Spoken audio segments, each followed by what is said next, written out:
Hello. ಓ ಹೌದಾ, super, thank you. ಯಾರ ಜೊತೆ ಮಾತಾಡ್ತಿದ್ದೀನಿ ಅಂದ್ಕೊಂಡ್ರಾ? ನಾನು ದಾಶರಥಿ ಚಿಟ್ ಫಂಡ್ಸ್ ಅವ್ರ ಜೊತೆ ಮಾತಾಡ್ತಿದ್ದೆ. ಏನಪ್ಪ ವಿಷಯ ಅಂತಂದರೆ, ನಾನು ದಾಶರಥಿ ಚಿಟ್ ಫಂಡ್ಸಲ್ಲಿ ಚೀಟಿ ಹಾಕಿದ್ದೆ. ಯಾವುದೇ ಪ್ರಾಪರ್ಟಿ ಭದ್ರತೆ ಇಲ್ಲದೆ, ಚೆಕ್ ಸೆಕ್ಯೂರಿಟಿ ಇಲ್ಲದೆ, ಕೇವಲ 35 ನಿಮಿಷದಲ್ಲಿ ಚೀಟಿ ಹಣನ ಕೈ ಕೊಟ್ಟರು. ಎಷ್ಟು ಸುಲಭ ಅಲ್ವಾ? ನೀವು ದಾಶರಥಿ ಚಿಟ್ ಫಂಡ್ಸಲ್ಲಿ ಚೀಟಿ ಹಾಕಬೇಕಾ? ಹಾಗಾದರೆ ಹಿಂದೆ ಕರೆ ಮಾಡಿ ದಾಶರಥಿ ಚಿಟ್ ಫಂಡ್ಸ್ಗೆ.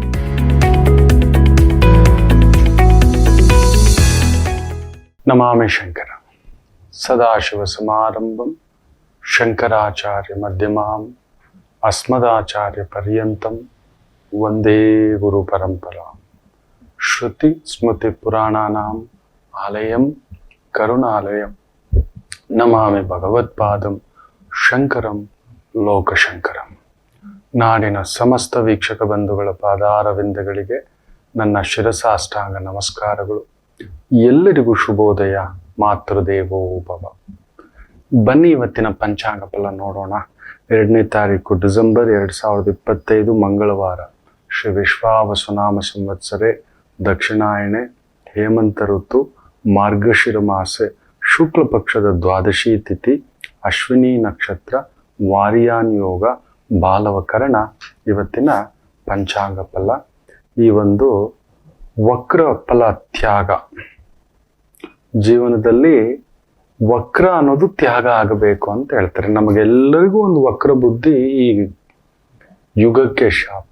ಈ ಯುಗಕ್ಕೆ ಎಲ್ಲ ಎಲ್ಲಾ ಯುಗದಲ್ಲೂ ಇರುತ್ತೆ ಮಕ್ಕಳೇ, ಎಲ್ಲಾ ಯುಗದಲ್ಲೂ ಇರುತ್ತೆ. ತುಂಬಾ ಜನಕ್ಕೆ ಗೊತ್ತಿಲ್ಲ, ಹನುಮರ ಕಾಲಕ್ಕೂ ಹನುಮರಿಗೂ ವಕ್ರ ಬುದ್ಧಿ ಅಲ್ವಾ? ವಯಸ್ಸಿಗೆ ಮೀರಿದ ಒಂದು ಭಾವ. ಇವತ್ತು ವಿಶೇಷವಾಗಿ ಹನುಮತ್ ಜಯಂತಿ ಅಂತ ಕೂಡ ಮಾತಾಡ್ತೇವೆ. ಹನುಮರ ಉಪಾಸನೆ ಎಷ್ಟು ಜನಕ್ಕೆ ಗೊತ್ತಿದೆ?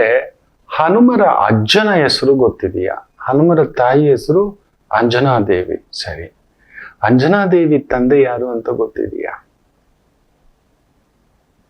ಯಾರಿಗೂ ಗೊತ್ತಿಲ್ಲ. ಅಪರೂಪ. ಹುಡುಕ್ತಾ ಹುಡುಕ್ತಾ ಹುಡುಕ್ತಾ ಹುಡುಕ್ತಾ ತುಂಬಾ ಹತ್ತಿರಕ್ಕೆ ಅವಿನಾಭಾವ ಸಂಬಂಧ. ನಮ್ಮ ಹನುಮ ನಮ್ಮೂರಿನವನೇ ಅಂತ ಇರಲಿಕ್ಕೆ ಒಂದು ತುಂಬಾ ವಿಶೇಷವಾದಂತ ಅನುಬಂಧ ಇರತಕ್ಕಂಥ ಹನುಮ. ಗೌತಮ ಮಹರ್ಷಿಗಳು ಗೊತ್ತೇ ಇದೆ. ಅವರ ಧರ್ಮಪತ್ನಿ ಅಹಲ್ಯಾದೇವಿ, ಅದು ಗೊತ್ತೇ ಇದೆ. ಆಕೆಯ ಮಗಳೇ ಅಂಜನಾದೇವಿ, ತುಂಬಾ ಜನ ಗೊತ್ತಿಲ್ಲ. ಅಂತ ಒಂದು ಅಹಲ್ಯಾದೇವಿಯ ಒಂದು ಶಾಪವನ್ನ ಪರಿಹರಿಸಿದವರು ರಾಮಚಂದ್ರರು. ಹಾಗೆಯೇ ಹನುಮರ ಶಕ್ತಿಯನ್ನು ಕೂಡ ಹೊರಗಡೆ ತೆಗೆಯಲಿಕ್ಕೆ ಆ ಮಹಾವಿಷ್ಣು ಅವತಾರ ಬರಬೇಕಾಯ್ತು. ತಾಯಿಯ ಶಾಪ, ಮಗನ ಶಾಪವೂ ಕೂಡ ವಕ್ರ ಬುದ್ಧಿ ಆತನ ತಾಯಿಗೂ ಕೂಡ ಬಂದಿರತಕ್ಕಂಥದ್ದು. ಅಹಲ್ಯಾದೇವಿ. ಸೊ ಗೌತಮರು ಬಂದು ಹನುಮರಿಗೆ ಅಜ್ಜ, ಅಹಲ್ಯಾದೇವಿ ಬಂದು ಅಜ್ಜಿ. ದೌಮಿತ್ರಿ ಅನ್ನತಕ್ಕಂಥ ಮಾತನ್ನ ಹೇಳ್ತಾರೆ. ಪರಿಹರಿಸಿದವರು ಯಾರು? ರಾಮಚಂದ್ರ ಪ್ರಭುಗಳು. ಆ ವಕ್ರ ಫಲವಾಗಿ ಆ ಅಜ್ಜಿ ಎಲ್ಲೋ ಆ ಒಂದು ಇಂದ್ರನ ಒಂದು ಎಡವಟ್ಟು ನಡೆಯುತ್ತೆ. ಶಾಪಗ್ರಸ್ತಳಾಗಿರ್ತಾಳೆ. ಚಿಕ್ಕ ಹುಡುಗನಾಗಿ ವಿಶ್ವಾಮಿತ್ರರ ಜೊತೆ ಗೌತಮರ ಆಶ್ರಮಕ್ಕೆ ಬಂದು ಅಹಲ್ಯಾದೇವಿ ಕಲ್ಲಾಗ್ಬಿಟ್ಟಿರ್ತಾಳೆ ಅನ್ನತಕ್ಕಂಥ ಮಾತು. ಅದನ್ನ ಪರಿಷ್ಕಾರ ಕೊಡ್ತಕ್ಕಂಥದ್ದು ರಾಮಚಂದ್ರ ಪ್ರಭುವೇ. ಯೋಚನೆ ಮಾಡಿ ನೋಡಿ. ಅದೇ ರೀತಿ ಚಿಕ್ಕ ಹುಡುಗನಿಗೆ ವಿಪರೀತ ಬಲ ಬರಬಾರದು. ನಾನು ಅದಕ್ಕೆ ಹೇಳ್ತಿರ್ತೇನೆ, ವಿಪರೀತ ಬಲ, ವಿಪರೀತವಾದಂತ ಒಂದು ಶಕ್ತಿ, ವಿಪರೀತ ಬುದ್ಧಿ, ವಿಪರೀತ ವಿದ್ಯೆ, ವಿಪರೀತ ಜ್ಞಾನ ಹಾಳು ಮಾಡಿಸಿಟ್ಟು ಬಿಡುತ್ತೆ ಅಂತ. ಹನುಮರ ಬಗ್ಗೆ ಗೊತ್ತೇ ಇದೆ. ಅದಕ್ಕೆ ರಾಹು ಗ್ರಹಣ ಕಾಲದಲ್ಲಿ ಏನಕ್ಕೆ ಹನುಮರನ್ನ ಪೂಜೆ ಮಾಡಬೇಕು ಅಂತ ತುಂಬಾ ಜನಕ್ಕೆ ಗೊತ್ತಿಲ್ಲ. ಏನಕ್ಕೆ ಹನುಮರ ಸೇವೆ ಉಪಾಸನೆ ಮಾಡಬೇಕು ಅಂತ. ತುಂಬಾ ಚಿಕ್ಕ ವಯಸ್ಸಿಗೆ ಗ್ರಹಣ ಮಾಡುವ ರಾಹುವನ್ನೇ ನುಂಗಲು ಹೋದಂತ ಮಹಾಶಕ್ತಿವಂತ. ಹುಟ್ಟುವಾಗಲೇ ಎಂಥ ಒಂದು ಉಪಾಸನಾ ಶಕ್ತಿ ಅಂತ ಹೇಳ್ದ ಅಂದ್ರೆ ರುದ್ರಾಂಶ ಸ್ವರೂಪ. ರಾಮಾವತಾರ ನಡೆಯುವಾಗ ಎಲ್ಲಾ ದೇವತೆಗಳು ಒಂದೊಂದು ಅವತಾರ ಕೇಳ್ಕೊಂಡು ಬಂದ್ರಂತೆ. ಎಲ್ಲಾ ದೇವತೆಗಳು, ಪರಶಿವಯ್ಯ ಕೂಡ ವಿಶೇಷವಾಗಿ ನಾನು ಬರಬೇಕು ಅಂತ ಹೇಳಿ ತಾನಾಗಿ ಬಯಸಿ ಹನುಮ ರೂಪದಲ್ಲಿ ಭೂಮಿಗೆ ಬಂದಿದ್ದು. ಅದು ಬರೋದಕ್ಕೆ ಮೊದಲು ನೋಡಿ, ಆ ತಾಯಿ ಆ ಗರ್ಭದಲ್ಲಿ ಇರುವಾಗಲೇ ಹೊರಗಡೆ ಬರೋಲ್ಲ ಅನ್ನೋ ಮಾತು. ನಾನು ಅಖಂಡ ಬ್ರಹ್ಮಚಾರಿಯಾಗಿರಬೇಕು ಅನ್ನೋ ಒಂದು ಉಪಾಸನಾ ಶಕ್ತಿ. ನನ್ನ ತಾಯಿಗೆ ನನ್ನ ಜನನಾಂಗ ಟಚ್ ಆಗ್ಬಾರ್ದು ಅಂತ ಹೇಳ್ತಾನೆ ನಮ್ಮ ಹನುಮ ಪ್ರಭು. ನೋಡಿ ಇನ್ನೆಂಥ ಉಪಾಸನೆ. ಆ ಸೂಕ್ಷ್ಮ ರೂಪದಲ್ಲೇ ನಾನು ಹೊರಗಡೆ ಬರೋದಿಲ್ಲ. ತಾಯಿ ವೇದನೆ, ಪ್ರಸವ ವೇದನೆಯಲ್ಲಿ ಒದ್ದಾಡುತ್ತಿರುವಾಗ ನಾನ್ ಬರೋದಿಲ್ಲ. ನನ್ನ ತಾಯಿ ಕೂಡ ನನ್ನನ್ನ ಈ ರೀತಿ ನೋಡಬಾರದು. ನನ್ನ ಜನನಾಂಗವು ಕೂಡ ನನ್ನ ತಾಯಿಗೆ ಸೋಕಬಾರದು. ಎಂಥ ಮಹಾಭಾಗವತೋತ್ತಮ. ಯೋಚನೆ ಮಾಡಿ ನೋಡಿ, ಭಕ್ತಾಗ್ರೇಸರ ನನ್ನ ಹನುಮ. ಆಗ ಬ್ರಹ್ಮರು ತಲೆ ಚಚ್ಕೊಂಡು ಏನಪ್ಪಾ ಇದು ಅಂತೇಳಿ ಸೂಕ್ಷ್ಮ ರೂಪದಲ್ಲಿ ಬಂದು ಕೌಪೀನವನ್ನ ಕಟ್ಟುತ್ತಾರೆ. ಜಗತ್ತಿನಲ್ಲಿಯೇ ಹುಟ್ಟುವಾಗಲೇ ಕೌಪೀನವನ್ನು ಕಟ್ಟಿಕೊಂಡು ಭುವಿಗಿಳಿದಂತ ಏಕೈಕ ಭಗವಂತ ತಾಯಿಯನ್ನು ಕೂಡ ಅಶುದ್ಧ ಮಾಡಬಾರದು. ನಾನು ಹುಟ್ಟುವಾಗಲೇ ಅಖಂಡ ಬ್ರಹ್ಮಚಾರಿಯಾಗಿ ಬರಬೇಕು ಅನ್ನೋ ಒಂದು ನಿಯಮ ಇಟ್ಟುಕೊಂಡು ಭುವಿಗಿಳಿದು ಬಂದಂತ ಏಕೈಕ ವ್ಯಕ್ತಿ ಅಂದರೆ ನಮ್ಮ ಹನುಮ ಅಷ್ಟೇ. ಹನುಮ ಆ ಕೌಪಿನ ಕಟ್ಟದ ಮೇಲೆ ಭೂಮಿಗೆ ಬರುತ್ತಂತೆ. ಬಂದ ಮೇಲೆ ಆಕೆ ಆ ತಪಸ್ಸಿನ ಪರ್ವಕಾಲ ಸುಸ್ತಾಗ್ಬಿಟ್ಟಿರ್ತಾಳೆ. ಎಳೆಯ ಮಗು ಎಲ್ಲೋ ಬೆಟ್ಟ ಗುಡ್ಡಗಳ ಒಂದು ಭಾವದಲ್ಲಿ ಆಕೆ ಎಳೆ ಮಗು ಮಲಗಿದೆ, ಏನ್ ಮಾಡುತ್ತೋ ತಿನ್ಕೊಂಡ್ ಬರೋಣ ಅಂತ ಹೋದ್ರೆ ಈತನಿಗೆ ಪ್ರಜ್ಞೆ ಬರುತ್ತೆ. ಪ್ರಜ್ಞೆ ಬಂದು ನೋಡ್ತಾನೆ, ಆತನಿಗೂ ಹಸಿವೆ. ಆಗ ತಾನೇ ಹುಟ್ಟಿದಂತ ಮಗುವಿಗೆ ಈ ಭೂಮಿಯ ಸ್ಪರ್ಶ ಆಗ್ತಿದ್ದ ಹಾಗೆಯೇ ಬಾಯಾರಿಕೆ, ಹಸಿವೆ, ನೀರಡಿಕೆ, ಚಳಿ, ಗಾಳಿ ಇದೆಲ್ಲದರ ಪ್ರಭಾವ ಬಂದ್ಬಿಡುತ್ತೆ ನಮಗೆ. ಇದಕ್ಕೊಂದು ದೇಹದ ಒಂದು ಹೊದಿಕೆ, ಇದೊಂಥರ ರಗ್ ತರ ನಮಗೆ ಹರಿದೋಗುತ್ತೆ ಒಂದು ಕಾಲಘಟ್ಟಕ್ಕೆ. ಇದೇ ಸತ್ಯ. ಆ ಬಾಲ ವಟು ಹನುಮ ಆಗಿರೋಲ್ಲ, ಇನ್ನೂ ಹೆಸರು ಇಲ್ಲ, ಬಾಲವಾನರ. ಆಗ ನೋಡಿದ್ರೆ ಒಂದು ವಿಶೇಷವಾದಂಥ ಪರ್ವಕಾಲ. ಅಂದ್ರೆ ರಾಹು ಸೂರ್ಯರನ್ನ ನುಂಗುವಂತ ಸಮಯ. ರಾಹುವಿಗೆ ಅಂಥದ್ದೊಂದು ಅಧಿಕಾರ ಕೊಟ್ಟಿರ್ತಾರೆ, ರಾಹು ಕೇತುಗಳಿಗೆ. ಎಂಥ ಶಕ್ತಿಶಾಲಿ ಆದರೂ ಒಂದು ಕಾಲಘಟ್ಟದಲ್ಲಿ ತಟಸ್ಥನಾಗಿ ಇರಬೇಕು ಅನ್ನುವುದು ನಿಯಮ ದೇವತೆಗಳಿಗೆ ತೋರಿಸ್ಕೊಟ್ಟಿದ್ದಾರೆ. ಆದರೆ ನಾವು ಬದುಕಿರುವಷ್ಟು ದಿನವೂ ಆ ಅಧಿಕಾರ ಸಿಕ್ಕ ಮೇಲೆ ಆ ಅಧಿಕಾರವೇ ಅದೇ ಇರಬೇಕು, ಹಂಗೆ ಇರಬೇಕು, ಹೀಗೆ ಇರಬೇಕು ಅನ್ನತಕ್ಕಂಥ ಒಂದು ತಾಮಸಿ ಗುಣದಲ್ಲಿ ನಾವು ಬೇಯ್ತೇವೆ.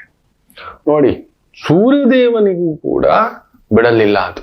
ನೀನು ಮಾತ್ರ ಜಗತ್ತಿಗೆ ಬೆಳಕು ಅಂದ್ರೆ ನಿನ್ನ ಬೆಳಕನ್ನು ಕೂಡ ನುಂಗುವಷ್ಟು ಶಕ್ತಿ ಇನ್ನೊಂದು ಮಹಾಶಕ್ತಿಯ ಸೃಷ್ಟಿ ಇದೆ. ಮರಕ್ಕೆ ಮೀರಿ ಮರವಿದೆ ಅನ್ನತಕ್ಕಂಥ ಒಂದು ಭಾವ. ಅಂತ ಒಂದು ಪರ್ವಕಾಲದಲ್ಲಿ ಸೂರ್ಯನ ತೇಜಸ್ಸು ಒಂದು ರೀತಿ ಬೆಳಗ್ತಿರುತ್ತೆ. ಅದನ್ನ ನೋಡಿ ರಾಹು ಆಕರ್ಷ ನುಂಗಬೇಕು ಅಂತ. ಈ ಮಗು ಎದ್ದು ಏನಾದ್ರೂ ತಿನ್ಬೇಕು ಅಂತ ನೋಡಿದ್ಮೇಲೆ ಆ ನಭೋಮಂಡಲದಲ್ಲಿ ಅದ್ಭುತವಾಗಿ ಕಾಣಿಸ್ತಿರ್ತಕ್ಕಂಥ ಸೂರ್ಯ, ಇದೇನೋ ಹಣ್ಣು ಗಲ್ಲಂತಿದೆ ಅಂತ ಹೇಳ್ಬಿಟ್ಟು ಚಲಂಗಂತ ಹಾರ್ತಾನೆ. ಆ ಹಾರೋ ರಭಸಕ್ಕೆ ಸೂರ್ಯ ಆ ಒಂದು ಪಥಕ್ಕೆ ಬರ್ತಾನೆ. ಸೂರ್ಯದೇವರು ಕೂಡ ಆಶ್ಚರ್ಯ ಆಗ್ತಾರೆ, ಇದು ಯಾರು ಇದು ಅನ್ನತಕ್ಕಂಥದ್ದು. ಅದೇ ಸಂದರ್ಭದಲ್ಲಿ ಗ್ರಹಣ ಕಾಲ, ಪರ್ವಕಾಲ ನುಂಗೋ ಸಮಯ, ರಾಹು ಕೂಡ ಬರ್ತಿರ್ಬೇಕಾದ್ರೆ ಪಾಪ ಎಳೆಯ ಮಗು ಏನೋ ಎತ್ತವೋ ಅಂತ ಹೇಳಿ ತ್ರಿಕಾಲ ಜ್ಞಾನಿ ಸೂರ್ಯದೇವರು ತಮ್ಮ ಆ ಒಂದು ಶಕ್ತಿಯನ್ನ, ಬೆಳಕಿನ ಶಕ್ತಿಯನ್ನ, ಬಿಸಿಲಿನ ಶಕ್ತಿಯನ್ನ ಕಡಿಮೆ ಮಾಡ್ತಾರಂತೆ. ಮಗುಗ್ ಸುಡದೇ ಇರ್ಲಿ ಅಂತ.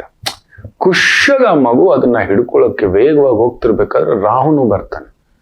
ಈ ಮಕ್ಕಳ ಬುದ್ಧಿಯನ್ನ ನೋಡಿ ಅದರಲ್ಲಿ ತೋರಿಸ್ಕೊಳ್ತಾರೆ. ಮಂಗ ಬುದ್ಧಿ,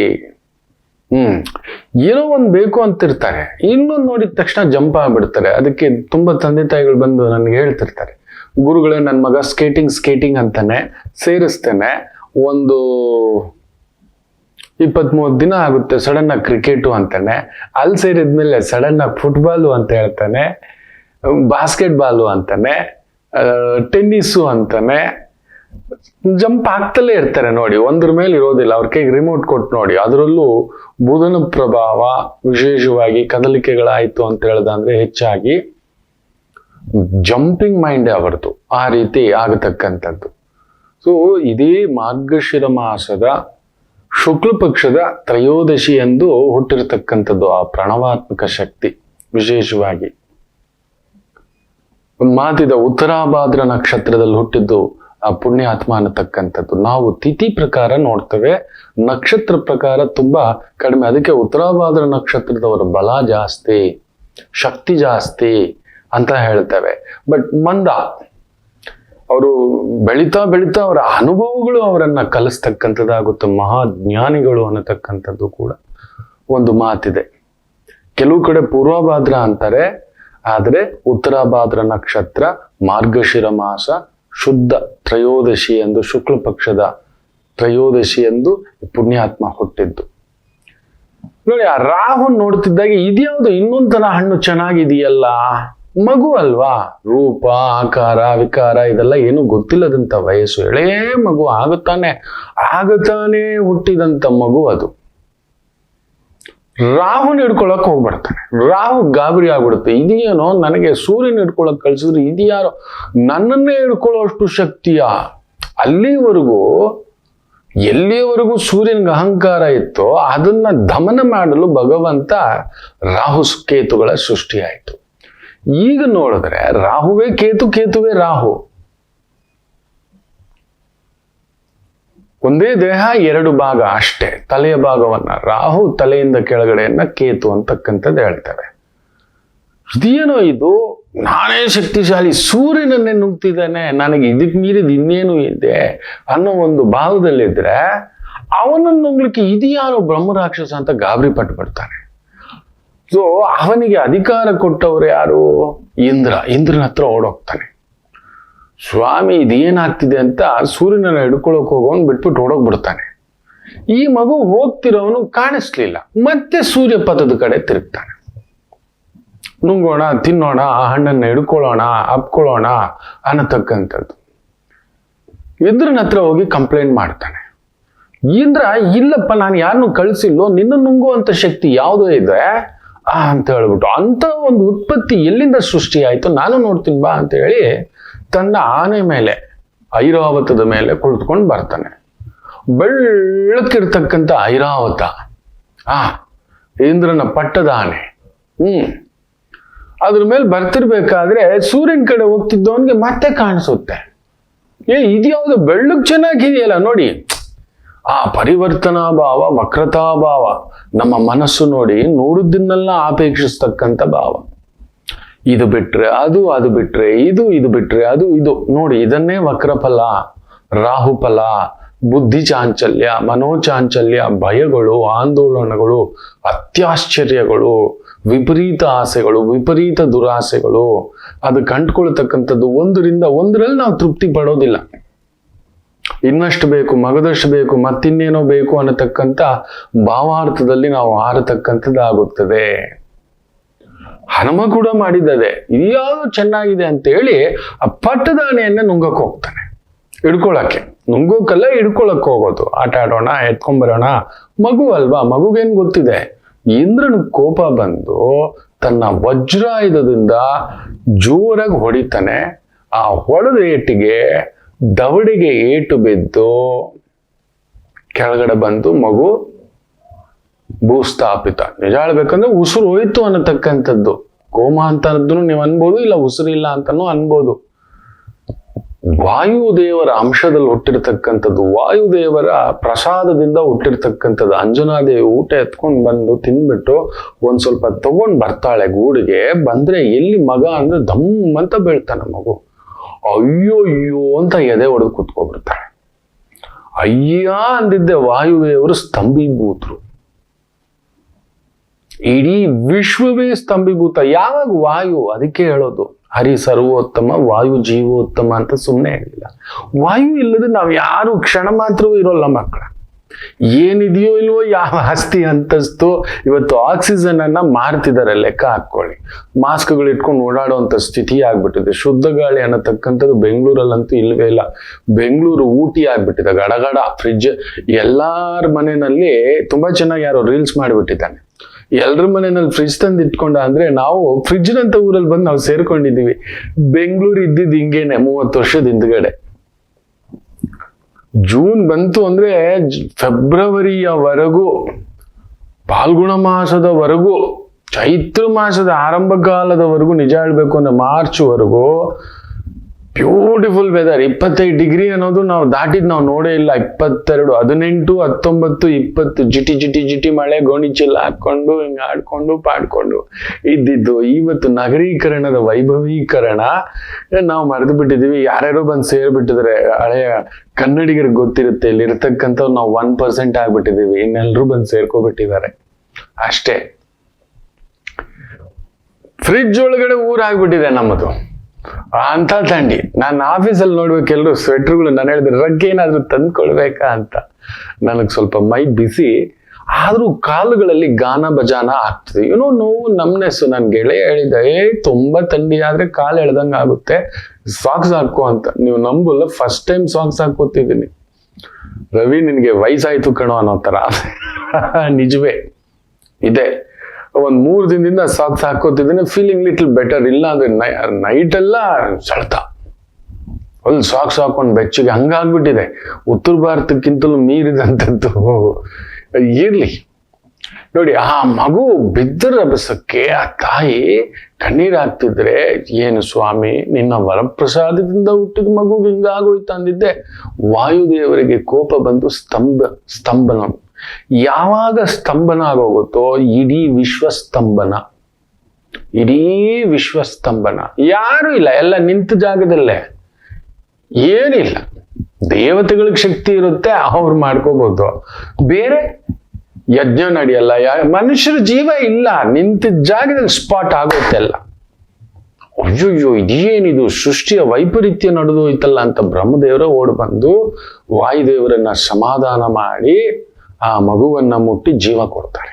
ನೀನ್ ಶಾಂತ ಆಗಪ್ಪ, ನಿನ್ನ ಮಗುಗ್ ನಾವಿದ್ದೇವಲ್ಲ, ನೀನ್ ಯಾಕೆ ಯೋಚನೆ ಮಾಡ್ತೀಯ? ಆತ ಕಾರಣೀ ಜನ್ಮ ಅವತಾರ ಪುರುಷ. ನೋಡಿ ಬ್ರಹ್ಮದೇವರು ಇಂದ್ರ ಅಂತ ಹೇಳಿದ್ದೆ, ನನ್ನ ವಜ್ರಾಯುಧದಿಂದ ಹೊಡೆದಿರೋದ್ರಿಂದ ಆ ದವಡೆ ಮುರಿದು ದವಡೆಗೆ ಏಟಾಗಿ ಹನುಮರಿಗೆ ಬಂದ್ಬಿಡುತ್ತೆ. ಹನುಮ ಅನ್ನತಕ್ಕಂಥ ಹೆಸರನ್ನ ಇಟ್ಟಿದ್ದು ಇಂದ್ರದೇವ, ನೆನ್ಪಿಟ್ಕೊಳ್ಳಿ. ಇನ್ನು ಯಾವ ಆಯುಧಗಳು ಕೂಡ ನನ್ನ ವಜ್ರಾಯುಧ ಸಮೇತ, ಯಾವ ಆಯುಧಗಳು ಕೂಡ ಶಸ್ತ್ರಗಳಿಂದಾಗಲಿ ಅಸ್ತ್ರಗಳಿಂದಾಗಲಿ, ಆಯುಧಗಳು ಅತಿ ಮುಖ್ಯವಾಗಿ ಹನುಮರನ್ನ ತಾಕಲಾರದು, ಏನು ಮಾಡಲಾರದು ಅಂತ ವರ ಕೊಡ್ತಾನೆ. ಮೊಟ್ಟ ಮೊದಲ ವರ. ಒಂದು ಆಡೋ ಮಗುಗೆ ಇಂಥದ್ದು ಕೊಟ್ರೆ ಭೂತ ಆಗೋಗುತ್ತೆ, ಅದು ಅಷ್ಟೇ. ಮಹಾಭೂತ ಸೃಷ್ಟಿ, ಮಹಾಭೂತ ಸೃಷ್ಟಿ. ನಮ್ಮದು ಮೊದಲೇ ಕೋತಿ ಬುದ್ಧಿ. ಒಂದು ಕ್ಷಣ ಸುಮ್ಮನಿರ್ಲಾರು.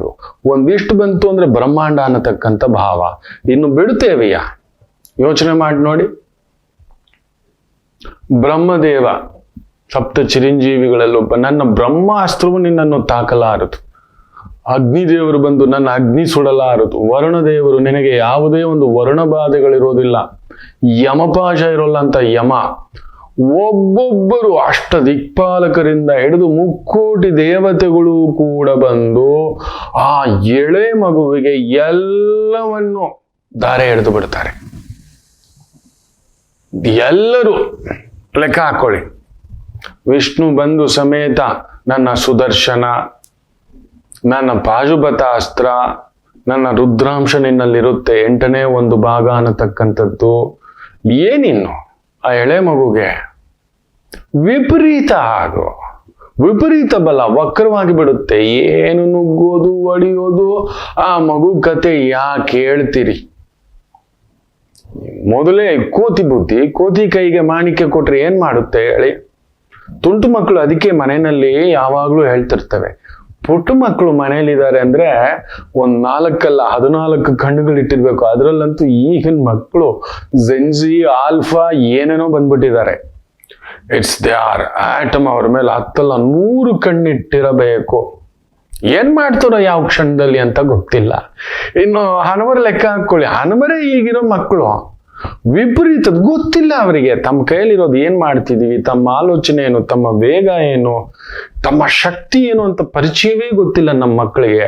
ಅವ್ರು ಏನೋ ಮಾಡ್ತಾರೆ, ನಮಗೂ ಆ ಕುತೂಹಲಕ್ಕೆ ಮಾಡ್ತಕ್ಕಂಥ ಮಕ್ಕಳು. ಅವರನ್ನ ನಾವು ತಪ್ಪಾಗಿ ತಿಳ್ಕೋಬಾರ್ದು. ನಾವು ತಿದ್ದುವಿಕೆಯಲ್ಲಿರಬೇಕು. ನಮ್ಮ ಶಕ್ತಿ ನಾವು ಹೇಗಿರ್ತೇವೋ ಹಾಗೆ ಅಡಾಪ್ಟಬಿಲಿಟಿ ಇರತಕ್ಕಂಥ ಮಕ್ಕಳು. ನಾವು ಹೇಗೆ ಪ್ರೀತಿ ತೋರಿಸ್ತೇವೋ ಹಾಗೆ. ಎಲ್ಲಿದೆ ಈಗ ಬರೀ ನಮ್ಮದು ಒಂಥರ ಕಾಂಟ್ರಾಕ್ಟ್ ಕೆಲಸ ಆಗ್ಬಿಟ್ಟಿದೆ. ಬೆಳಿಗ್ಗೆ ಎದ್ದು ಓಡು, ಮಕ್ಕಳ ಕಡೆ ಎಲ್ಲಿ ಗಮನ? ಅವ್ರಿಗೊಂದು ಆಟ ಇಲ್ಲ, ಓಟ ಇಲ್ಲ, ಅವ್ರ ಜೊತೆ ಟೈಮ್ ಸ್ಪೆಂಡಿಂಗ್ ಇಲ್ಲ. ಏನ್ ಮಾಡ್ತಾರೆ ಹೆಣ್ಮಕ್ಳು? ಕುತೂಹಲಕ್ಕೆ ಮೊಬೈಲ್ ಇಟ್ಕೋತಾರೆ, ನೋಡ್ತಾರೆ, ಮಾಡಬಾರ್ದು ಮಾಡ್ತಿದ್ದಾರೆ. ಅವ್ರಿಗೆ ಗೊತ್ತಿಲ್ಲ ಅದು ತಪ್ಪು ಸರಿ, ಈ ವಯಸ್ಸಿಗೆ ಇದು ಮಾಡ್ಬೇಕಾ ಮಾಡಬಾರ್ದಾ. ನೋಡಿ, ಇದೇ ಆಗಿದ್ದು ಹನುಮರಿಗೂ ಕೂಡ. ಆ ಚಿಕ್ಕ ವಯಸ್ಸಿಗೆನೆ ಅಂಥದ್ದೊಂದು ಎಡವಟ್ಟು ನಡೆದಿತ್ತು. ಆತನ ಊಪಟಳ ಯಾವ ಮಟ್ಟಕ್ಕಿತ್ತು ಅಂದ್ರೆ, ಒಮ್ಮೆ ಏನಾಗುತ್ತೆ ಅಂದ್ರೆ, ಒಂದು ಋಷಿ ಮುನಿಗಳು ತಪಸ್ಸನ್ನ ಆಚರಿಸ್ತಾ ಯಜ್ಞಯಾಗಗಳನ್ನ ಮಾಡ್ತಿದ್ರೆ ನುಗ್ಗು ಬಿಟ್ಟು ಇದೇನೋ ಮಾಡ್ತಾವ್ರೆ ಇವ್ರು, ಮಾಡ್ತೀನಿ ತಗೋ ಅಂತ ತುಪ್ಪ ಸುರಿಯೋ ಜಾಗದಲ್ಲಿ ಪೆಟ್ರೋಲ್ ಸುರಿಯೋ ತರ ಬೇರೆ ಇನ್ನೇನೋ ಸುರಿದಿಟ್ಬಿಟ್ಟಿರ್ತಾರೆ. ಬೇರೆ ಏನೇನೋ ಸೀಟಿಗೆ ಎದ್ದು ನೀನು ಕೊಟ್ಟಿರೋ ಶಕ್ತಿಗಳೆಲ್ಲ ಮರೆತು ಹೋಗಲಿ ಅಂತ ಹೇಳಿ ಶಾಪ ಇಟ್ಬಿಡ್ತಾರೆ. ಶಾಪಗ್ರಸ್ತ ಹನುಮ ಅಂದ್ರೆ ಅದು. ಹನುಮರಿಗೆ ತಮ್ಮ ಶಕ್ತಿಯ ಪರಿಚಯ ಹೊರಟೋಯ್ತು, ತಟಸ್ಥರಾಗ್ಬಿಟ್ರು. ವಕ್ರಫಲ ಅದಕ್ಕೆ ಹೇಳುದು, ವಿಪರೀತ ಬುದ್ಧಿ, ವಿಪರೀತ ಶಕ್ತಿ, ವಿಪರೀತ ಜ್ಞಾನ. ನೀವು ನೋಡಿಬೇಕಾದ್ರೆ ವಿಪರೀತ ಬುದ್ಧಿ ಇರೋರೇ ಮಾಡೋದು ಎಡವಟ್ಟುಗಳು, ವಿಪರೀತ ಸ್ಥಾನ ಇರೋರೇ ಮಾಡೋದು ಎಡವಟ್ಟುಗಳು. ವಿಪರೀತ ಪುಟಿನ್ ನೋಡಿ, ವಿಪರೀತ ಶಕ್ತಿಯನ್ನ ತೋರಿಸ್ಬೇಕು ಅಂತ. ಟ್ರಂಪ್ ನೋಡಿ, ವಿಪರೀತ ಶಕ್ತಿಯನ್ನ ತೋರಿಸ್ಬೇಕು ಅನ್ನತಕ್ಕಂಥದ್ದು. ಆತ ಕಡೆ ಪಾಕಿಸ್ತಾನ್ ನೋಡಿ, ಉಗ್ರಗಾಮಿತ್ವದ ಬೀಭತ್ಸವನ್ನ ತೋರಿಸ್ತಕ್ಕಂಥದ್ದು. ಚೈನಾ ನೋಡಿ, ಟೆಕ್ನಾಲಜಿನಲ್ಲಿ ನಾವೆಲ್ಲ ಕಂಟ್ರೋಲ್ ಮಾಡಬೇಕು ಅನ್ನತಕ್ಕಂಥದ್ದು. ನಿಜ ಹೇಳಬೇಕು ಅಂದ್ರೆ ಇಡೀ ವಿಶ್ವಕ್ಕೆ ವಿಶ್ವಗುರುವಾಗಿ ನಿಂತಿರ್ತಕ್ಕಂಥದ್ದು ನಮ್ಮ ಭಾರತ ಮಾತ್ರ. ಯಾರು ಸುದ್ದಿಗೂ ಹೋಗುದು, ಸೈಲೆಂಟ್ ಆಗಿ ನಾವು ವಿಶ್ವದ 3ನೇ ಅತಿ ದೊಡ್ಡ ಆರ್ಥಿಕ ಶಕ್ತಿಯಾಗಿ ಬೆಳೆದು ನಿಲ್ಲುತ್ತಿದ್ದೇವೆ. ನಾವು ಇದೇ ರೀತಿ ಮುಂದುವರೆದರೆ ಇಡೀ ವಿಶ್ವಕ್ಕೆ ನಾವು ನಾವು ಮೊದಲಿಂದಲೂ ಅಷ್ಟೇ ಎಲ್ಲದರಲ್ಲೂ ಏನ್ ಮಾಡೋಣ, ನಮ್ಮಲ್ಲಿ ಜಾತಿ ಇನ್ನೊಂದು ಇಟ್ಟುಬಿಟ್ಟಿದ್ದಾರೆ ಅಂತ ಒಂದು ಹನುಮರ ಉಪಾಸನೆಯ ದಿನ. ಅದಕ್ಕೆ ಪರ್ವಕಾಲದಲ್ಲಿ, ಗ್ರಹಣ ಕಾಲದಲ್ಲಿ ರಾಹುನೇ ಬೆದರಿ ಓಡಿ ಹೋದ ಅನ್ನುವಂಥ ಕಾರಣದಿಂದ ಗ್ರಹಣ ಕಾಲಗಳು ಅಂತ ನಿಮಗೆ ಅಂತ ಬರುತ್ತೆ ಕೆಲವೊಂದು ಸಮಯ. ಕುಜರಾಹು ಸಂಧಿ ಬಂದ್ಬಿಟ್ಟಿದೆ, ಶನಿರಾಹು ಸಂಧಿ ಬಂದ್ಬಿಟ್ಟಿದೆ, ಗ್ರಹಗಳು ನಿಶ್ಚೇಷ್ಟಿತ ಆಗಿಬಿಟ್ಟಿದೆ, ನಮಗೆ ದಿಕ್ಕಿಲ್ಲ ಅಂದಾಗ ಹನುಮೋಪಾಸನ ಮಾಡ್ಕೋಬೇಕು. ಯಾಕೆ ಗೊತ್ತಾ? ಎಲ್ಲ ಗ್ರಹಗಳು ಅವ್ರಿಗೆ ಬಂದು ಶರಣಾಗತಿಯಾಗಿ ಕೊಟ್ಬಿಟ್ಟಿರೋದು. ಎಲ್ಲಾ ದೇವತೆಗಳು ವರ ಕೊಟ್ಬಿಟ್ಟಿದ್ದಾರೆ. ಏನು ಮಾಡೋಕ್ಕಾಗೋದಿಲ್ಲ, ಎಂಥದ್ ಮಾಡೋಕ್ಕಾಗೋದಿಲ್ಲ. ಕಲಿಯುಗದಲ್ಲಿ ನಿಜವಾಗ್ಲೂ ಹೇಳ್ಬೇಕು ಅಂದ್ರೆ 2 ಮಹಾಶಕ್ತಿಗಳು, ಸ್ಥಿತಿಕಾರಕನನ್ನ ಕಂಟ್ರೋಲ್ ಮಾಡತಕ್ಕಂಥ ಶಕ್ತಿಗಳು. ಒಂದು ವಿನಾಯಕ ಸುದರ್ಶನ ಚಕ್ರವನ್ನೇ ನುಂಗಾಕ್ಬಿಟ್ಟಿದ್ದ. ಬಿಟ್ರೆ ಹನುಮ ಆ ಸುದರ್ಶನವನ್ನೇ, ನಾನು ಅನ್ನೋ ಸುದರ್ಶನವನ್ನೇ ಭೇದಿಸ್ಕೊಂಡು ಬಂದಿರತಕ್ಕಂಥವನು ಹನುಮ ಒಬ್ಬನೇ. ತನ್ನ ಶಕ್ತಿಯನ್ನ ಯಾವತ್ತೂ ಕೂಡ ದುರುಪಯೋಗ ಮಾಡಿಕೊಳ್ಳಲಾರದವನು. ನೆನಪಿಟ್ಟುಕೊಳ್ಳಿ, ರಾಮರಾವಣರ ಮಹಾಸಂಗ್ರಾಮ ನಡೆಯುವಾಗ ಒಂದು ಮಾತಿದೆ, ಕಡಿಮೆ ಅಂದರೂ 30 ಕೋಟಿ ರಾಕ್ಷಸ ಸೈನಿಕರನ್ನ ಹೊಡೆದಾಕ್ತಾರೆ ರಾಮರು. ಆ ಹೊಡಿತಿರ್ಬೇಕಾದ್ರೆ ಬಾಣಗಳು ಬಿಟ್ಟು ಲಕ್ಷ್ಮಣ ದೇವರು ಕೂಡ ಕಂಪಿಸ್ಬಿಡ್ತಾರಂತೆ. ಅಬ್ಬಾ, ನಾನು ಸೋದರನಾಗಿದ್ದಕ್ಕೆ ತಪ್ಪಿಸ್ಕೊಬಿಟ್ಟ, ಅಕಸ್ಮಾತ್. ಎಷ್ಟಾದ್ರೂ ಸರ್ಪ ಬುದ್ಧಿ ಅಲ್ವಾ? ಅಕಸ್ಮಾತ್ ನಾನೇನಾದರೂ ರಾಮರಿಗೆ ಯಾರೂ ಬೇಕಿಲ್ಲ, ನನ್ನಿಂದಲೇ ನಾನು ಹೊಡೆದಾಕಿದ್ದು ಅನ್ನೋ ಮಾತೇ ಇಲ್ಲ. ನನ್ನ ಅಣ್ಣಯ್ಯ ಅಮ್ಮಮ್ಮ ನನ್ನ ತಮ್ಮ ಆಗಿದ್ದಕ್ಕೆ ಬಚಾವಾದೆ ಅಂತ ಅನ್ಕೊಂಡ. ಸುಗ್ರೀವ್ ಅನ್ಕೋತಾನಂತೆ, ಸ್ನೇಹಿತನಾಗಿದ್ದಕ್ಕೆ ನಾನು ಸಹಾಯ ಮಾಡಿದೆ, ರಾಮಸೇತು ಕಟ್ಟಿದೆ, ಈ ಒಂದು ಸುಮಾರು ಒಂದು 50-60 ಕೋಟಿ 100 ಕೋಟಿ ವಾನರ ಪಡೆಯಿಂದ ಕರ್ಕೊಂಡು ಬಂದು ನಾನು ಸೈನ್ಯ ಗೊತ್ತಾ, ನನ್ನಿಂದ ಸೀತಮ್ಮನ ಇದು ಸಿಕ್ಕಿದ್ದು ಅದು ಇದು ಅನ್ನತಕ್ಕಂಥದ್ದು ಅಂದುಕೊಂಡೆ. ಖಂಡಿತ ಇಲ್ಲ, ಈ ಪುಣ್ಯಾತ್ಮ ಒಬ್ಬನೇ ಸಾಕಪ್ಪ, ತಪ್ಪಿಸ್ಕೋಬಿಟ್ಟೆ, ನಾನು ಮಿತ್ರನಾಗಿ ಬಚಾವಾಗ್ಬಿಟ್ಟೆ, ರಾಮರೊಬ್ಬರೇ ಸಾಕು ಅಂತ ವಿಭೀಷಣ ಅನ್ಕೋತಾನಂತೆ. ನಾನು ಆ ಕಡೆ ಇರಲಿಲ್ಲ, ಇಲ್ಲಿ ಬಂದು ನಾನು ಅಭಯ ಕೇಳಿದ್ದಕ್ಕೆ ಬಚಾವಾಗ್ಬಿಟ್ಟೆ. ಅಕಸ್ಮಾತ್ ಆ ಕಡೆ ಇದ್ದಿದ್ರೆ ತರದಾಕ್ಬಿಡ್ತಿದ್ದ ನನ್ನ ದೊರೆ. ಈ ದೇವರು ರಾಮರ ಶಕ್ತಿ ಜಾಂಬವಂತ ಅನ್ಕೋತಾನಂತೆ. ಎಷ್ಟಿದ್ರು ಕರಡಿ ಬುದ್ಧಿ. ಬ್ರಹ್ಮ ಸೃಷ್ಟಿ ಕಾಲದಿಂದಲೂ ಇದ್ದೇನೆ ನಾನು ಅಂತ ಅನ್ಕೊಂಡು ಗುದ್ದಾಡಿದ್ರೆ ಏನೋ ಯುದ್ಧ ಆಯ್ತು. ಒಂದು ಬಾರಿ ರಾಮನ್ ಜೊತೆ ಗುದ್ದಾಡ್ಬೇಕು ಅಂತ ಆಸೆ ಪಡ್ತಾನೆ. ನೋಡಿ, ಆ ಆಸೆಗೆ ಇನ್ನೂ ಒಂದು 10,000 ವರ್ಷ ಬದುಕಿರ್ತಾನೆ. ಬೇಕಿತ್ತ ಆ ಆಸೆ? 28 ದಿನ ಬಡಿಸ್ಕೋತಾನೆ ಕೃಷ್ಣ ಅವತಾರದಲ್ಲಿ. ಒಂದಿನ ಅಲ್ಲ, ಶಮಂತಕ ಮಣಿಯ ವಿಚಾರದಲ್ಲಿ 28 ದಿನ ಒಡೆದು ಸದೀವನೆದ್ದೊಳಗು ಒಡೆದು ಏನೋ ಇದು, ಏನ್ ನೋಡಿದ್ರು ನನ್ನ ಶಕ್ತಿ ಕುದುತ್ತಾ ಇದೆಯೇನೋ, ಈ ಮನುಷ್ಯ ಬಂದಿರೋನು ಯಾರೋ ಇದು ಅಂದಾಗ 28ನೇ ದಿನ ಕೃಷ್ಣರು ಆ ಆಂತರ್ಯವನ್ನ ಸೂಚಿಸ್ತಾರೆ. ಆಸೆ ಪಟ್ಟಿದ್ದಲ್ಲ ರಾಮಾವತಾರದಲ್ಲಿ ಗುದ್ದಾಡ್ಬೇಕು ಅಂತ. ಗುದ್ದಾಡ್ಕೊಂಡ್ಯಾ, ಅಪ್ಕೊಂಡ್ಯಾ, ಆಲಿಂಗನ ಮಾಡ್ಕೊಂಡ್ಯಾ, ತಬ್ಕೊಂಡ್ಯಾ, ಬೆವರು ಬಂತ, ಸುಸ್ತಾದ, ಚಿತ್ತಾದ, ತೃಪ್ತಿಯಾದ ಅನ್ನತಕ್ಕಂಥದ್ದು. ಅಯ್ಯೋ ರಾಮಚಂದ್ರ, ಈದ ಸಾತ್ವಿಕವಾಗಿ ಕೃಷ್ಣರು ಗುದ್ದಾಡಿದ್ದು ನೆನಪಿಟ್ಟುಕೊಳ್ಳಿ. ಏನೋ ರಾಮರ ತರ ಇದ್ದಿದ್ರೆ ಏನು ಅಂತ ಅನ್ಕೊಂಡಿದೆ. ಇವರೆಲ್ರದು ಒಂದು ಕಥೆ ಆದ್ರೆ ಹನುಮರ ಅಂತಾರಂತೆ. ನೋಡಿ, ಅದಕ್ಕೆ ಹನುಮರನ್ನ ಏನಕ್ಕೆ ನಾವು ಭಕ್ತಾಗ್ರೇಸರ, ಒಬ್ಬ ಸೇವಕ, ಒಬ್ಬ ಅನುನಾಯಿ ಹೇಗಿರಬೇಕು ಅನ್ನತಕ್ಕಂಥದ್ದನ್ನ ಲೋಕಕ್ಕೆ ಪರಿಚಯ ಮಾಡಿಸಿದವರು ಹನುಮ. ಅಯ್ಯ, ನಾನು ಭಕ್ತನಾಗಿದ್ದಕ್ಕೆ ನಾನು ತಪ್ಪಿಸ್ಕೊಬಿಟ್ಟೆ ಸ್ವಾಮಿ. ನಾವೆಲ್ಲ 100 ಕೋಟಿ 300 ಕೋಟಿ ವಾನರ ಪಡೆಯನ, ನಮ್ಮಿಂದ ನೀನು ಸಾಧ್ಯವೇ ಇಲ್ಲ ಸ್ವಾಮಿ. ನೀನು ಅನವರತ, ಅನಂತ, ಇದೆಲ್ಲ ನಾವು ಧೂಳಿಗೆ ಸಮ. ನೀನು ಹೆಸರಿಗೆ ನಮ್ಮನ್ನು ಕರ್ಕೊಂಡು ಬಂದಿದ್ದೀಯ ನಮ್ಮನ್ನೆಲ್ಲ. ನಾನೇನ್ ಮಾಡಿದ್ದೇನೆ, ನಾನು ಏನ್ ನೋಡಿದ್ದೇನೆ, ಇದೆಲ್ಲ ಸುಳ್ಳು, ಭ್ರಮೆ. ನೀನೇ ಸತ್ಯ, ನೀನೇ ಬ್ರಹ್ಮನ್, ನೀನೇ ಸೃಷ್ಟಿ, ನೀನೇ ಸ್ಥಿತಿ, ನೀನೇ ಲಯ ಸ್ವಾಮಿ. ನೀನ್ ನಡೆಸ್ತಿರೋ ನಾಟಕ. ನಮ್ಮನ್ನ ಸುಮ್ಮನೆ ನಿನ್ ಜೊತೆ ಕರ್ಕೊಂಡು ಬಂದು ನಮಗೆ ಹೆಸರು ಬರ್ಲಿ ಅಂತ ಮಾಡಿಸಿದ್ದಿ ಸ್ವಾಮಿ. ನಿನ್ನ ನಾಟಕ ನನಗೆ ಅರ್ಥ ಆಗೋದಿಲ್ವಾ? ನೋಡಿ, ಇದು ಹನುಮ ಅಂದುಕೊಳ್ಳೋದು. ರಾಮ ರಾವಣದ ಯುದ್ಧದಲ್ಲಿ ಸ್ವಾಮಿ ಬಿಡುತ್ತಿದ್ದಂತ ಬಾಣ ಪರಂಪರೆಗೆ ಛಿದ್ರವಾಗಿ ರಾಕ್ಷಸರ ಕೂಟ ಅಲ್ಲೋಲ ಕಲ್ಲೋಲ ಆಗ್ತಿದ್ರೆ, ಆ ರಕ್ತ ಎಲ್ಲೆಲ್ಲೋ ರಕ್ತ ಪಸರಿಸ್ತಿದ್ರೆ, ರಾವಣ ಕಂಪಿಸಿ ನಿಂತಿದ್ರೆ ಹನುಮ ಅಂದುಕೊಳ್ಳೋ ಮಾತು. ನಾವೆಲ್ಲ ಹೆಸರಿಗೆ ಸ್ವಾಮಿ ಸುಮ್ಮನೆ ಕರ್ಕೊಂಡು ಬಂದು ಹಿಂಗ್ ನಿಲ್ಲಿಸ್ಬಿಟ್ಟು ನಮಗೆ ಹೆಸರು, ಸುಗ್ರೀವನಿಗೆ ಹೆಸರು ಬರ್ಲಿ, ಹನುಮನ್ಗೆ ಹೆಸರು ಬರ್ಲಿ, ಲಕ್ಷ್ಮಣನ್ಗೆ ಹೆಸರು ಬರ್ಲಿ, ವಿಭೀಷಣನ್ಗೆ ಹೆಸರು ಬರ್ಲಿ, ಅಂಗದನಿಗೆ ಹೆಸರು ಬರ್ಲಿ, ನಳ ನೀಲ ಈ ತರ ಅಂದ್ಕೊಂಡು ಇಲ್ಲ ಸ್ವಾಮಿ. ಇದು ನಿನ್ನ ಬೃಹತ್ ನಾಟಕ. ನನಗೆ ಗೊತ್ತಾಗ್ಬಿಡ್ತು ಸ್ವಾಮಿ, ನಾವೆಲ್ಲ ತೃಣ ಸ್ವಾಮಿ, ನೀನೇ ಸರ್ವಾಂತರಯಾಮಿ.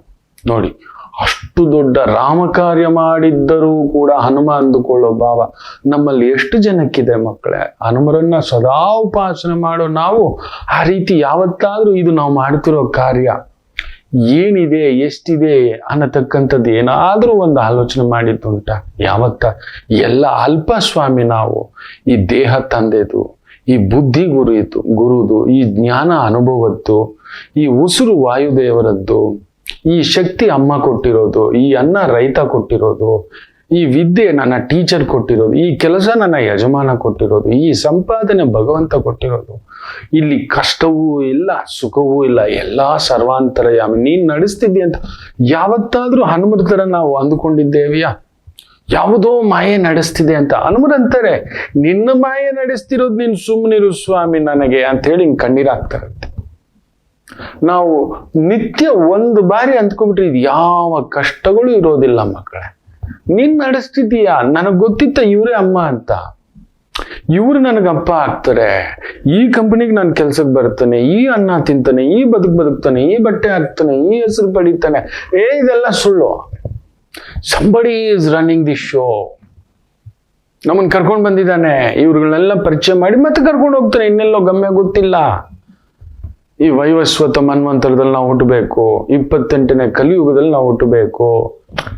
ಎಲ್ಲ ಒಂದು ಮ್ಯಾಜಿಕ್. ಸಂಬಡಿ, ನೀವು ಹಾಗೆ ಅಂದ್ಕೊಂಡು ನೋಡಿ, ನಿಮ್ಗೆ ಏನೂ ಅನ್ಸಲ್ಲ, ಯಾವ ಭಯ ಅನ್ಸಲ್ಲ, ಆತಂಕಗಳು ಅನ್ಸಲ್ಲ. ಸಂಬಡಿ ಮಕ್ಕಳೇ, ಅದನ್ನ ಹನುಮರ ಅವತ್ತು ತೋರಿಸೋದು. ನೀನ್ ನಡೆಸ್ತಿರೋ ನಮ್ಮನ್ನೆಲ್ಲ ಸುಮ್ಮನೆ ಕರ್ಕೊಂಡು ಬಂದು ಈ ನಾಟಕದಲ್ಲಿ ನಮ್ಮನ್ನ ಇಟ್ಬಿಟ್ಟು ಒಂದೊಂದು ಪಾತ್ರ ಕೊಟ್ಬಿಟ್ಟು ಸುಮ್ಮನೆ ನಮ್ಮಿಂದ ಆಯ್ತು ಅಂತ ಮಾಡ್ತೀವಿ. ಇವತ್ತಿನಿಂದ ನಿಜವಾಗಲೂ ಯಾವುದೇ ಗ್ರಹ ಬಾಧ, ಚೇಷ್ಟ ಬಾಧ, ಗ್ರಹದೋಷ ಬಾಧ, ನೀಚ ಗ್ರಹ ದೋಷ ಬಾಧ, ವಕ್ರಗ್ರಹ ಬಾಧ, ಈ ತರದ ಒಂದು ಪ್ರಭಾವಗಳಿಂದ ಒದ್ದಾಡ್ತಿರ್ತಕ್ಕಂಥವ್ರು ಹನುಮೋಪಾಸನೆ ಮಾಡಿ ಮಕ್ಕಳು. ಎಲ್ಲಿ ಹನುಮರಿರುವರೋ ಅಲ್ಲಿ ರಾಮರಿದ್ದು ನಡೆಸುತ್ತಾರೆ. ನೋಡಿ, ಎಲ್ಲಿ ನೋಡಿ ಆ ಶನಿ ವಿಶೇಷವಾಗಿ ವಕ್ರವಾಗಿ ನಿಂತಿದೆ. ಈಗ ಅಲ್ಲೇ ನಿಂತಿದೆ. ವೃಶ್ಚಿಕ ಲಗ್ನ ಸಂಜಾತ ನನ್ನ ಹನುಮ. ಅದಕ್ಕೆ ವೃಶ್ಚಿಕ ಲಗ್ನದವ್ರನ್ನ ಹುಟ್ಟಿದವ್ರನ್ನ ನಾನು ಹೇಳ್ತಿರ್ತಾನೆ, ಅಪಾರ ಬಲ ನಿಮ್ಮದು ಅಂತ.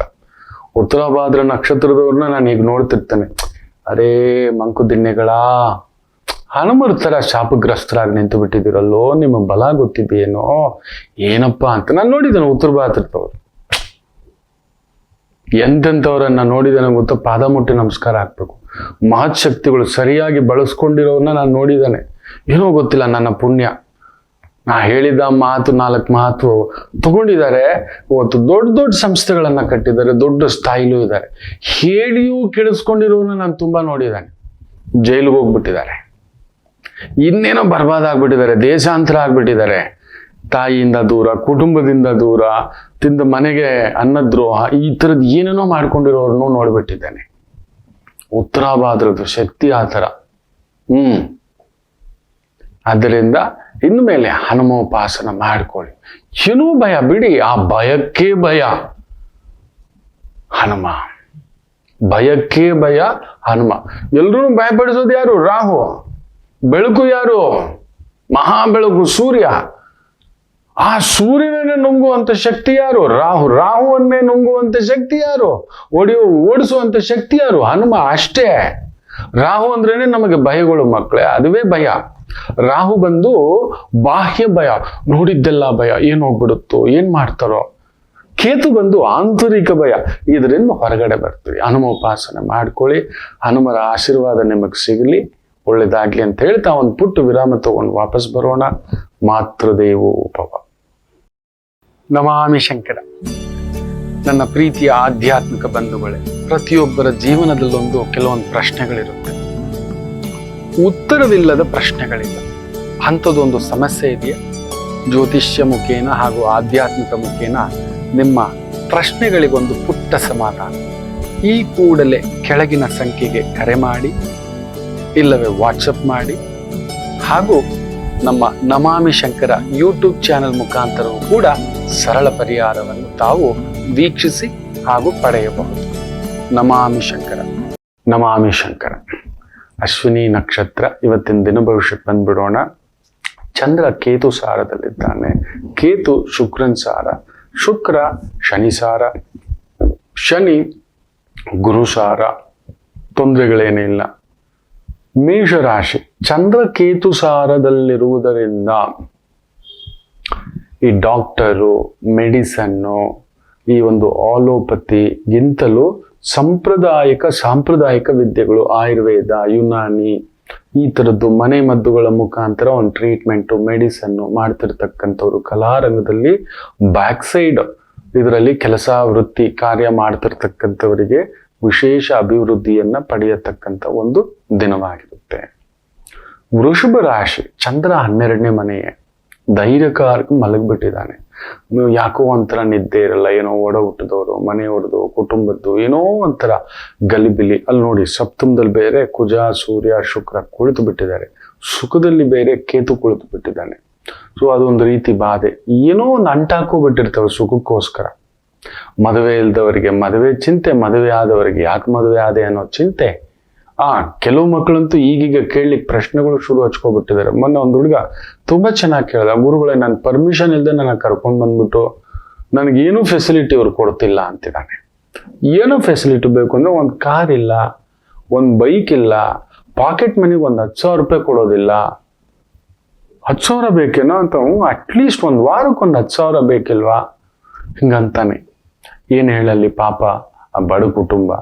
ನಾನು ಹಾಗೆ ಹೇಳಿದೆ, ಇದೆ ಎನ್ನೊಳಗೆ ಮಾಯೆಯೋ ಮಾಯೆಯೊಳಗೆ ನಾನು, ನೀನಾಗಿ ಬಂದಿಲ್ಲ, ಅವರಾಗೂ ಕರ್ಕೊಂಡು ಬಂದಿಲ್ಲ, ಅವನು ಕಳಿಸಿದಾನೆ. ನಿನ್ನ ಗುಟ್ಟನ್ನು ಅರ್ಥ ಮಾಡ್ಕೊ. ಏನಕ್ಕೆ ಕಳಿಸಿದಾನೆ ಇಲ್ಲಿ? ನೀನು ಬಂದಿರೋದಲ್ಲ, ಇಲ್ಲ ಅವರಾಗ ಪ್ಲಾನ್ ಮಾಡಿಯೋ ಅಲ್ಲ.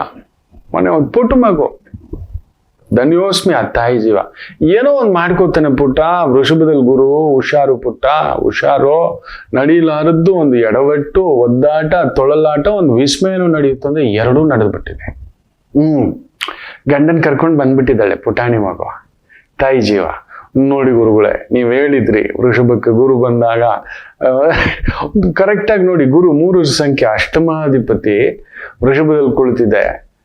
ಸೊ ಈ ಮೇ ಮೇಲೆ ಕದಲಿಕೆ ಆಗಿರ್ತಕ್ಕಂಥದ್ದು 30 ಲಕ್ಷ ಕೊಟ್ಟು ಬಿಟ್ಟಿದ್ದಾನೆ, 30-35 ಲಕ್ಷ ಆನ್ಲೈನ್ ಟ್ರಾನ್ಸ್ಫರ್ ಚೆಕ್ ಕೊಟ್ಟಿದ್ದಾನೆ. ಕೊಡಲ್ಲ, ಏನ್ ಮಾಡ್ತೀಯ ಬೆದರಿಕೆ. ನಾನು ಗೊತ್ತಿಲ್ಲದೆ ಮಾಡ್ಬಿಟ್ಟಿದ್ದಾನೆ. ನಾನು ಎಷ್ಟು ಕಾವಲಿದ್ದ ಗೊತ್ತಾ ಗುರುಗಳೇ, ನೀವ್ ಹೇಳಿದ್ರಿ ಅಂತ. ಇರ್ಲಿ ಬಿಡಮ್ಮ, ಇದು ಸರಿ ಆಗುತ್ತೆ. ನಾನೊಂದು ವಕೀಲರ ನಂಬರ್ ಕೊಡ್ತೀನಿ, ನನ್ನ ಅತ್ಯಂತ ಆತ್ಮೀಯರು, ಹಿರಿಯರು, ಅನುಭವಸ್ಥರು, ಜ್ಞಾನವಂತರು. ಅವ್ರಿಗೆ ಕರೆ ಮಾಡಿ, ನಾನು ಹೇಳ್ದೆ ಅಂತೇಳಿ.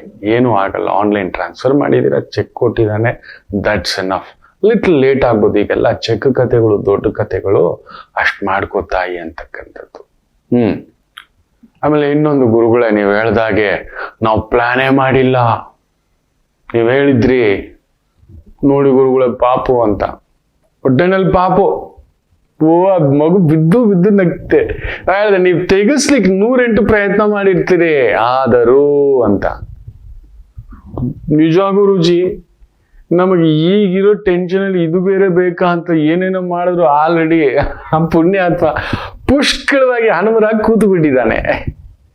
ನನಗೆ ಹೇಳಿ, ನಿಮ್ಮ ಪ್ಲಾನು ನಾನು ಹೇಳಿದ್ರಿಂದ ಆಯ್ತು, ಅದು ನಿಮ್ಮ ದೊಡ್ಡ ಗುಣ ಖಂಡಿತ ಅಲ್ಲಿ ಇತ್ತು. ನೀವು ಆ ಸಮಯಕ್ಕೆ ಬಂದ್ರಿ, ನಾನು ಹಾಗೆ ಹೇಳಿದ್ದೀನಿ ಅಷ್ಟೇ ತಾಯಿ.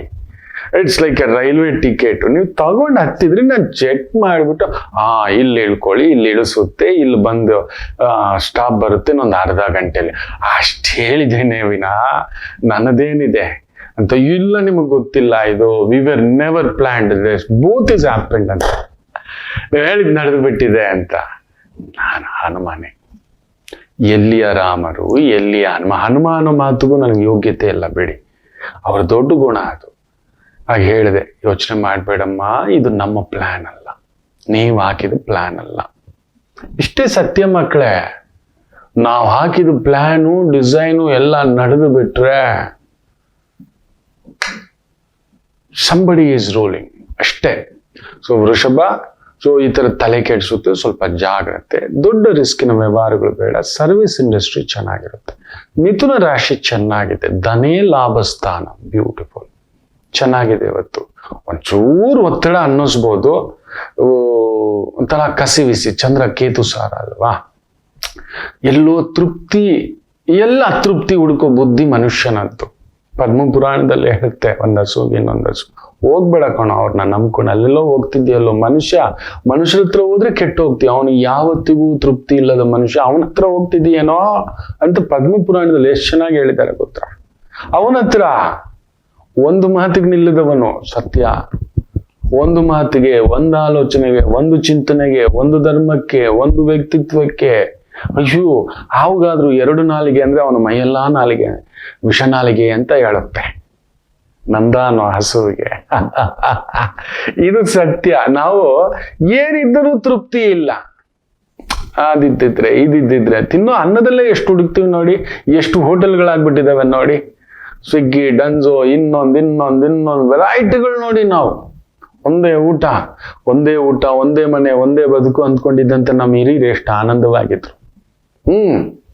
ಬರೀ ಬಸ್ಸಾರು, ಇನ್ನೊಂದು ಸೊಪ್ಸಾರು, ಮಸ್ಸಾರು, ಮುದ್ದೆ ಅಷ್ಟೇ, ಕಾಳು ಒಂದಷ್ಟು. ವರ್ಷಕ್ಕೊಂದು ಯುಗಾದಿ ಅಂತ ಮಾಡೋರು, ವರ್ಷಕ್ಕೊಂದು ದೀಪಾವಳಿ ಅಂತ ಮಾಡೋರು. ಈಗ ದಿನ ಯುಗಾದಿ ಬೇಕು, ದಿನ ಕಾಯಿಲೆ ಇಟ್ಕೋಬೇಕು, ಹಂಗಾಗ್ಬಿಟ್ಟಿದೆ ನಮಗೆ. ಸೊ ಮಿಥುನ ತೃಪ್ತಿ ಅಲ್ಲ, ತೃಪ್ತಿ ಹುಡುಕ್ಬಿಡ್ತೀರಿ. Be happy whatever you got. ಕರ್ಕಾಟಕ ಚೆನ್ನಾಗೇ ಇದೆ. ಚಂದ್ರ ಕೇಂದ್ರದಲ್ಲಿ ಲಗ್ನಕಾರಕ ವೃತ್ತಿಯಲ್ಲಿ ಕುಳಿತಿದ್ದಾನೆ. ಸೊ ವೃತ್ತಿಯ ಮೇಲೆ ನಿಮ್ಮ ಗಮನ ಹೆಚ್ಚಾಗಿರುತ್ತೆ. ಗಮನ ಕೊಡಿ, ಏನು ತೊಂದರೆ ಇಲ್ಲ. ಹೊಟ್ಟೆ ಬಟ್ಟೆ ಬದುಕಿಗೆ ತೊಂದರೆ ಇಲ್ಲ. ಸಿಂಹ ರಾಶಿ ಭಾಗ್ಯದಲ್ಲಿದ್ದಾನೆ ಚಂದ್ರ. ಶುಭಗ್ರಹಗಳು ಭಾಗ್ಯದಲ್ಲಿ 9ನೇ ಮನೆ, 11ನೇ ಮನೆ ಒಳ್ಳೆಯದೆ.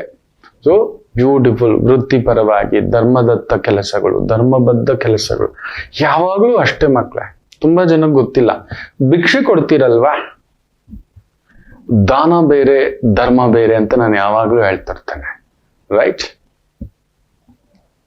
ಇನ್ನು ಮೇಲೆ ನೀವು ಭಿಕ್ಷೆ ಕೊಡುವಾಗ ಯಾರೋ ಬರ್ತಾರೆ, ಹಿಂಗ್ ಕೊಡಿ, ಹಿಂಗ್ ಕೊಡಬೇಡಿ.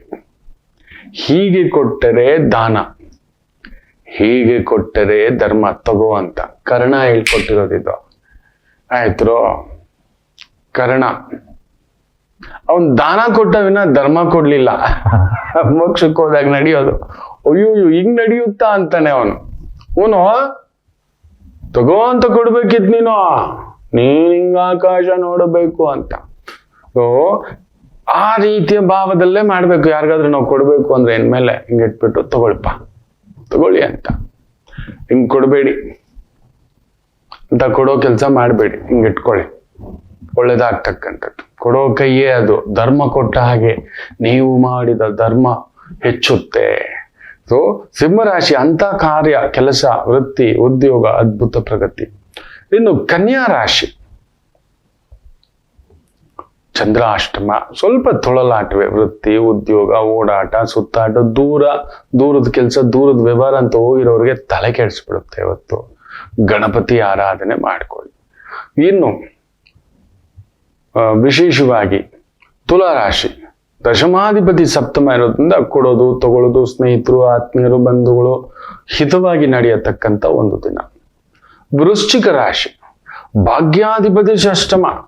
ಚಂದ್ರ 6ನೇ ಮನೆಯಲ್ಲಿರೋದು ಒಳ್ಳೇದು, ಆದ್ರೆ ಭಾಗ್ಯಾಧಿಪತಿ 6ನೇ ಮನೆಯಲ್ಲಿರೋದ್ರಿಂದ ನಿಮ್ಮ ಅದೃಷ್ಟ ಕಳ್ಕೊಳ್ಳುವಂಥ ದಿನ. ಯಾರಿಗೋ ದುಡ್ಡು ಕೊಟ್ಟು ನಂಬಿ ಇನ್ನೊಂದು ಬರುತ್ತೆ, ಆಗುತ್ತೆ, ದೊಡ್ಡದಾಗಿ ನಡೆಯುತ್ತೆ, ಎಲ್ಲೋ ಒಂದು ಹುಳಿ ಆಗುತ್ತೆ ಮನಸ್ಸು.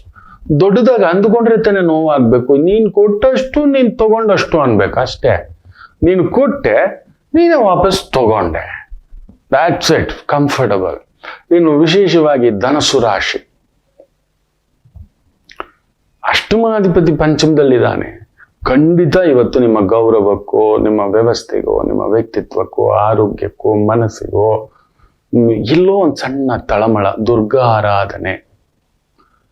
ಸಪ್ತಮಾಧಿಪತಿ ಸುಖದಲ್ಲಿ ಮಕರ ರಾಶಿಯವರಿಗೆ ಚೆನ್ನಾಗಿದೆ.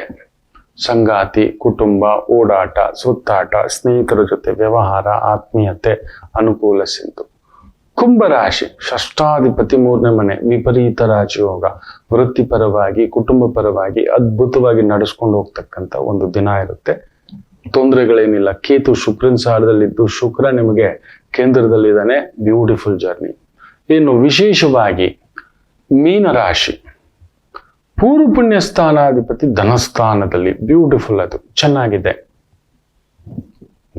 ಏನೋ ಪುಣ್ಯ ಮಾಡ್ಕೊಂಡು ಬಂದಿದ್ದಾನ. ಸೊ ಆ ಪುಣ್ಯ ಇವತ್ತು ನಿಮ್ಮ ಕುಟುಂಬ, ವೃತ್ತಿ, ಓಡಾಟ, ಸುತ್ತಾಟ, ಮೆಡಿಕಲ್ ಲೈನಲ್ಲಿರೋರಿಗೆ ಅದ್ಭುತವಾದಂಥ ಪ್ರಗತಿ ಕಾಣತಕ್ಕಂಥ ಒಂದು ದಿನ. ಎಲ್ಲರಿಗೂ ಒಳ್ಳೆಯದಾಗಲಿ. ಮಾತೃದೇವೋ ಭವ.